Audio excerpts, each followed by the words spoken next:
Kim. Here we are, 5-minute walk from Yonge and Bloor, the main intersection of Toronto, which is being called the Crossroads of Canada. And we're sitting beside this babbling brook. And the leaves are coming out in the springtime, sort of a light green. They're not out as much as they will be. And it's just a little bit of paradise right here in downtown Toronto that most people probably don't even know about. And I'd like to ask you, as a wise woman and someone who has thought a lot about the meaning of life, the human soul, what's up?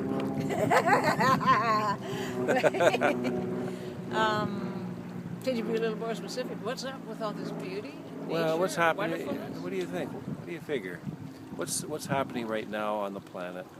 Our beloved Earth, Gaia, going through so many changes. We're fighting for the future, fighting for our lives,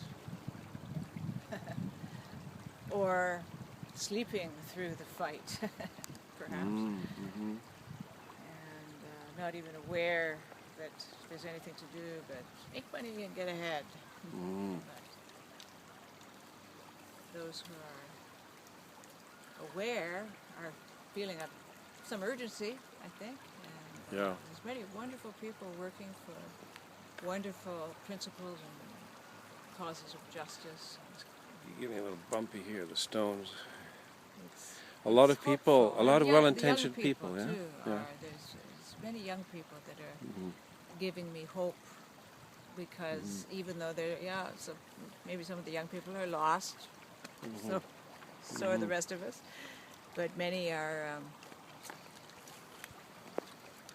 pretty darn astute. Yeah. Soulful. Getting smarter and more spiritual. That spiritual acknowledgement of the spiritual reality of life is more present in some of the young people. It's coming back. So after the years of decades of science being everything, maybe it still is lots, and we need our science. So maybe it's like a spiritual renaissance. Maybe. Yeah.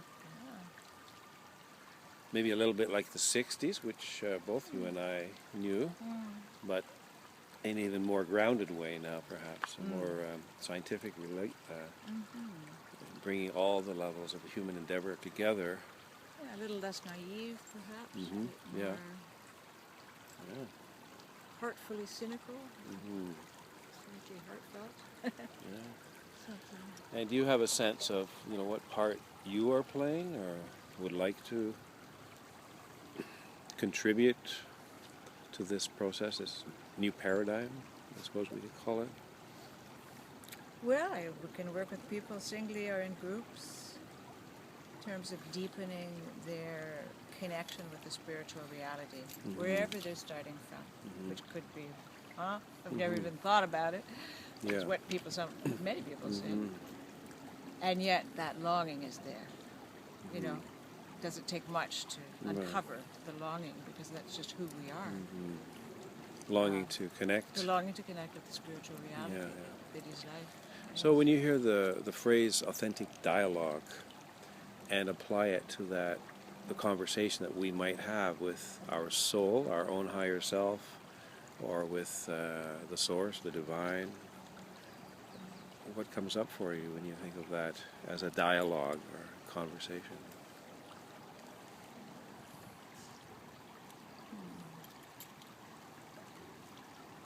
Well, what comes up for me is that if I'm having a dialogue conversation with a higher power or my own self, I have to listen, because the thundering voice of my own little self is, on the face of it, bigger than what I'm hearing from the other side, right?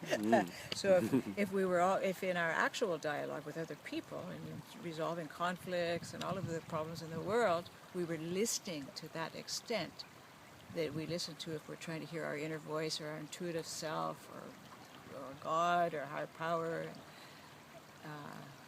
be in sync with that, if we could listen like that to each other, wow. And also speak as if the higher power, the goodness in all things, were hearing and noticing ourselves, noticing what we're saying. Could be very nourishing. Thought for food. Thought for food. Well, thank you. It was just a little snippet, a little exchange, but this wonderful place seemed to invite some kind of a conversation about matters that are not just business or getting things done. Well, the beauty of nature brings out the reality of the soul. Indeed. Yeah. Reminds us. May we all have the opportunity to be in Mother Nature more often and commune, be quiet sometimes in nature, hug a tree. Thanks so much, Kim.